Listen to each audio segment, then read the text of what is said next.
Bank के अंदर दाखिल तो हो गया था, लेकिन जब मैनेजर ने उससे पैसे निकालने के लिए कार्ड मांगा तो उसके पास कार्ड नहीं था।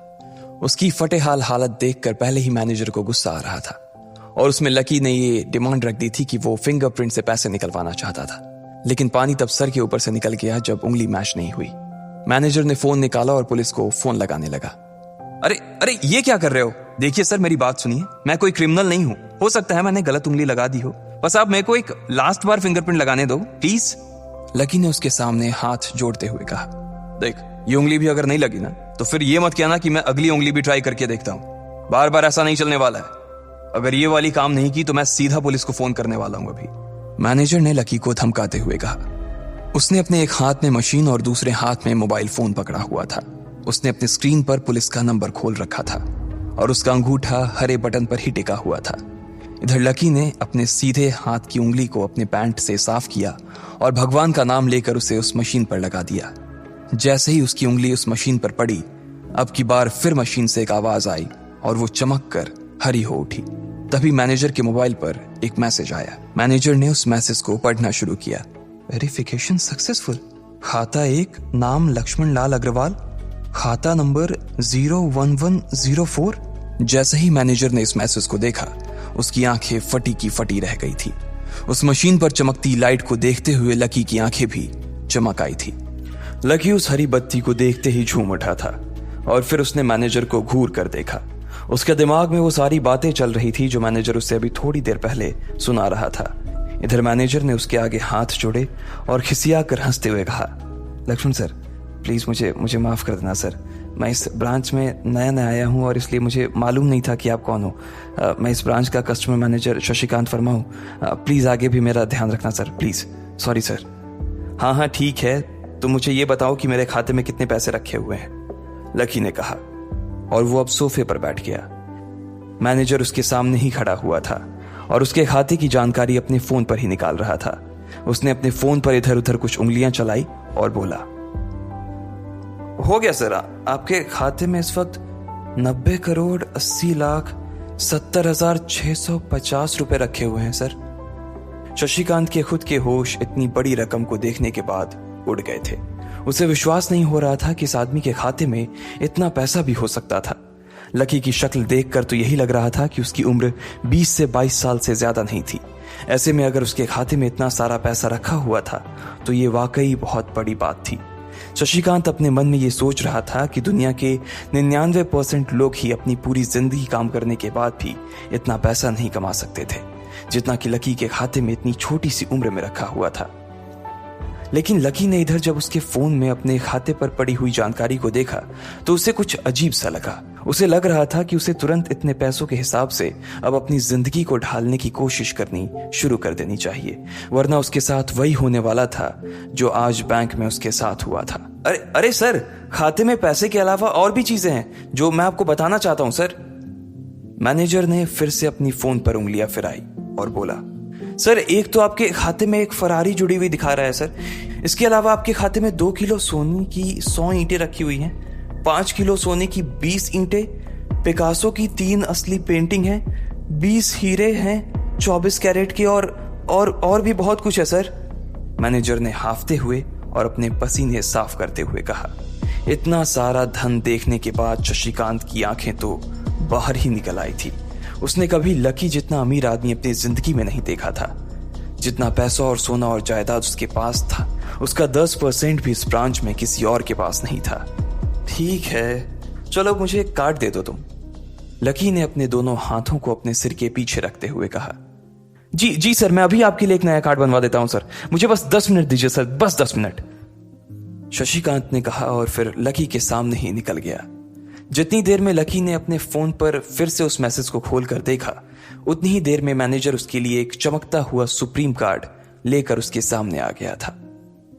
लेकिन उस कार्ड को देखने के बाद ना जाने क्यों मैनेजर को ऐसा लग रहा था कि यह कार्ड लकी की संपत्ति के आगे कुछ भी नहीं था। फिर भी मैनेजर इसमें कुछ नहीं कर सकता था क्योंकि वो जानता था कि उसके पास इस ब्रांच में इससे बड़ा और कोई कार्ड नहीं था। इसलिए फिलहाल वो लकी को यही दे सकता था। उसने उस कार्ड पर लकी का पूरा नाम लक्ष्मण लाल अग्रवाल गुदवा दिया था। लीजिए सर आपका कार्ड, पासवर्ड वगैरह सर आपको ईमेल पे मिल जाएगा। शशिकांत ने मुस्कुराते हुए कहा और वो लकी के सामने हाथ बांधकर खड़ा हो गया। इधर लकी ने उस कार्ड को उलट पलट कर देखा और फिर अपनी जगह से खड़ा होकर वो बाहर निकलने लगा। शशिकांत का मन तो यही कर रहा था कि वो उसे दरवाजे तक छोड़ने जाए, लेकिन उसकी ड्यूटी इसी ऑफिस में थी और वो किसी को बाहर छोड़ने नहीं जा सकता था। फिर भी वो लकी के लिए दरवाजा खोलने के लिए आगे आ गया था। इधर यास्मीन अपने कैबिन में अपना सिर पकड़े हुए बैठी थी।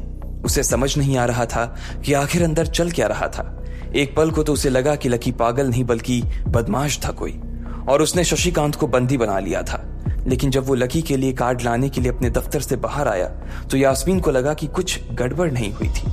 फिर ये इतनी जल्दी में कहां जा रहे हैं? उसने अपने आप से पूछा। शशिकांत को सुरक्षित देख बैंक के बाकी लोग भी दरवाजे पर से पीछे हट गए थे। वैसे भी उसे देखते ही सब लोग अपनी अपनी जगह पर वापस दौड़े चले जाते थे। शशिकांत का खौफ ही ऐसा था कि उसकी आंखों की झलक भर से खड़ा कर्मचारी जाकर अपनी कुर्सी पर बैठ जाता था। लेकिन एक बार शशिकांत के बाहर आने के बाद वो दोबारा बाहर नहीं आया था और ना ही लकी कमरे से बाहर आया था। इधर यास्मीन परेशान हुए जा रही थी।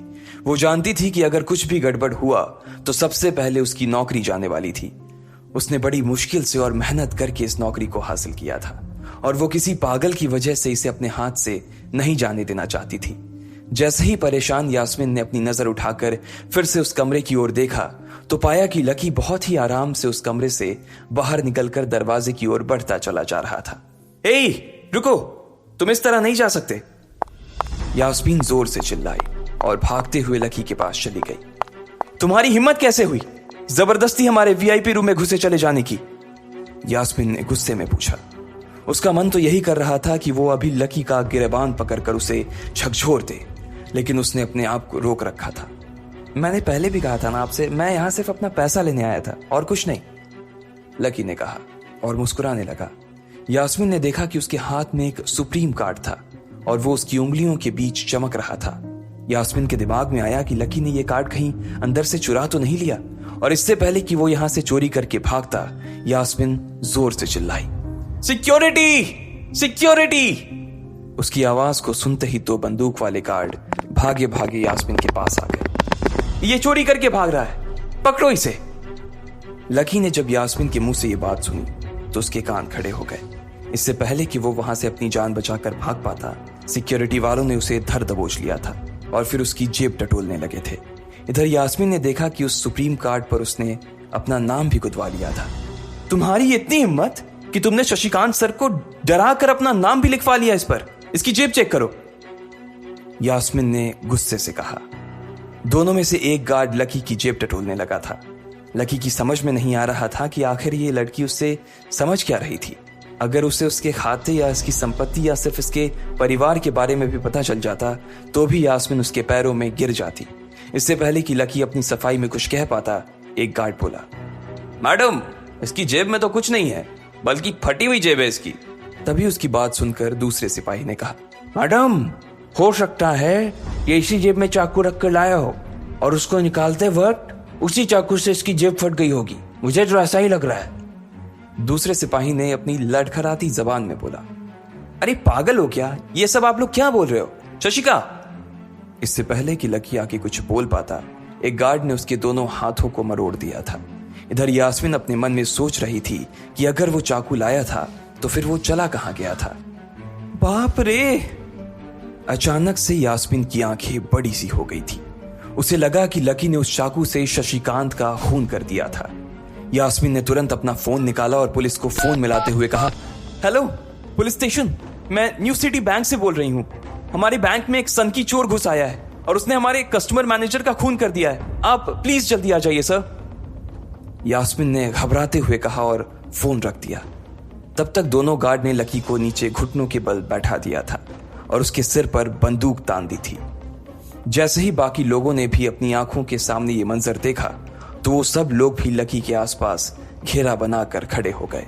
अंदर बैठे मैनेजर ने जब इस हलचल को देखा तो वो भी अपना सारा सिस्टम बंद करके बाहर आ गया। अरे क्या हो रहा है ये सब? उसने जोर से आवाज देते हुए पूछा।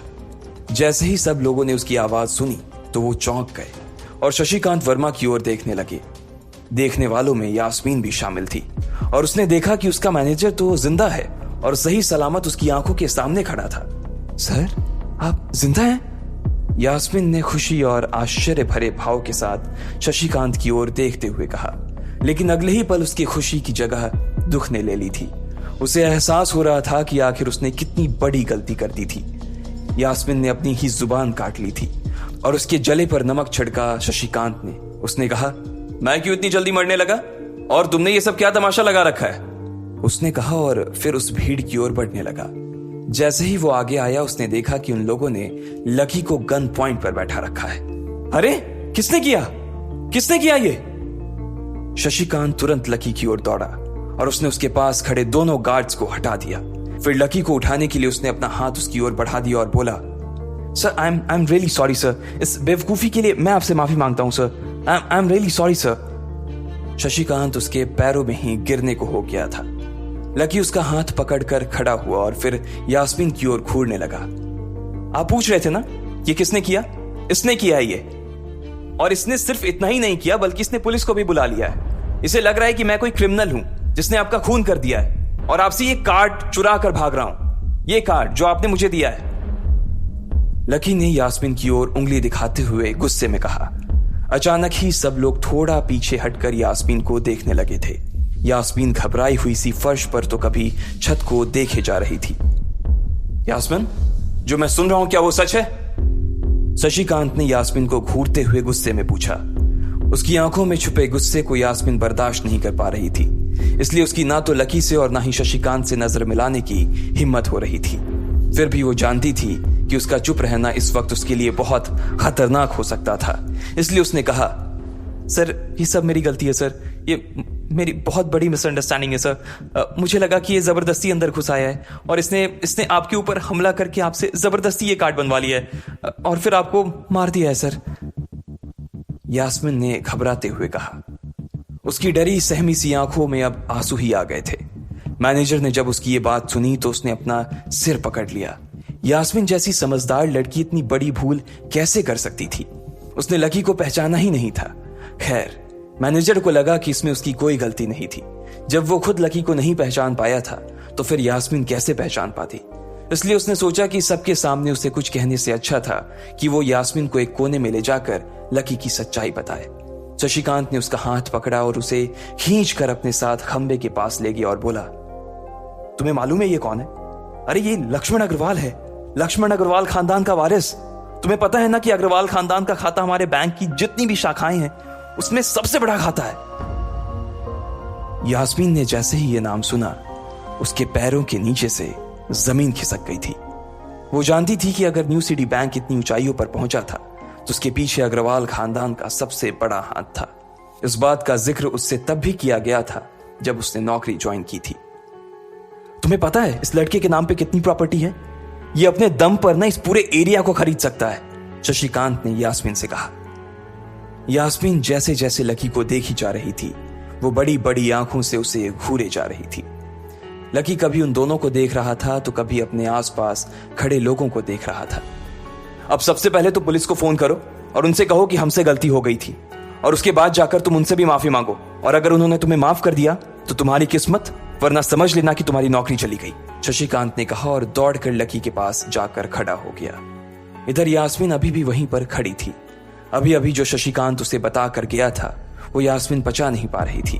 उसे लग रहा था कि इसमें उसकी कोई गलती नहीं थी, लेकिन कोई उसकी सुनने वाला नहीं था। बैंक उस छोटी सी मैनेजर के चक्कर में अपने सबसे बड़े कस्टमर को छोड़ने वाला तो नहीं था। अब मेरे पास और कोई रास्ता नहीं बचा है, यास्मीन ने निराश होते हुए अपने आप से कहा, और फिर अपनी जेब से फोन निकालकर पुलिस थाने में फोन लगाया।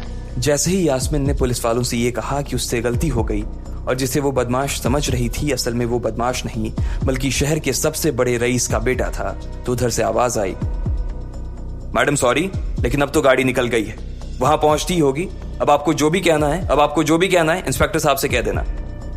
और उस पुलिस वाले ने फोन काट दिया। मर गए, यास्मीन ने अपने आप से निराश होते हुए कहा। उसके हाथ थर थर कांप रहे थे। उसे समझ नहीं आ रहा था कि अब वो क्या करे। अब उसके पास लकी से माफी मांगने के अलावा और कोई चारा नहीं बचा था।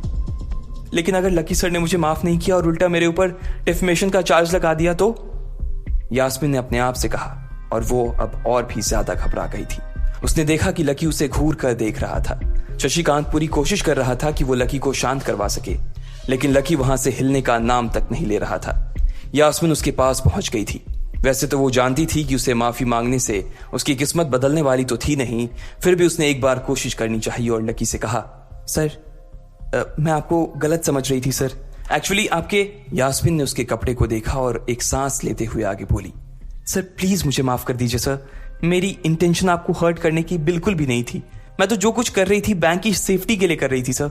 यास्मीन ने गिड़गिड़ाते हुए कहा और नीचे देखने लगी। इट्स ओके, कोई बात नहीं है, लकी ने कहा और उसके हाथ से अपना सुप्रीम कार्ड लेकर निकल गया। यास्मीन को अपने कानों पर तो विश्वास ही नहीं हो रहा था। वो मान ही नहीं पा रही थी कि लकी ने उसे माफ कर दिया था। उधर लकी को अपने आप पर विश्वास नहीं हो रहा था कि वो रातों रात इतना अमीर हो गया था। आखिर लकी इतने पैसों का क्या करने वाला था? क्या उसके खाते की बैलेंस की तरह वो भी रातों रात बदल जाता? ये पैसा उसकी जिंदगी को क्या दिशा देने वाले थे? आपको क्या लगता है, क्या होंगे इन सभी सवालों के जवाब? कमेंट बॉक्स में कमेंट करके जरूर बताएं।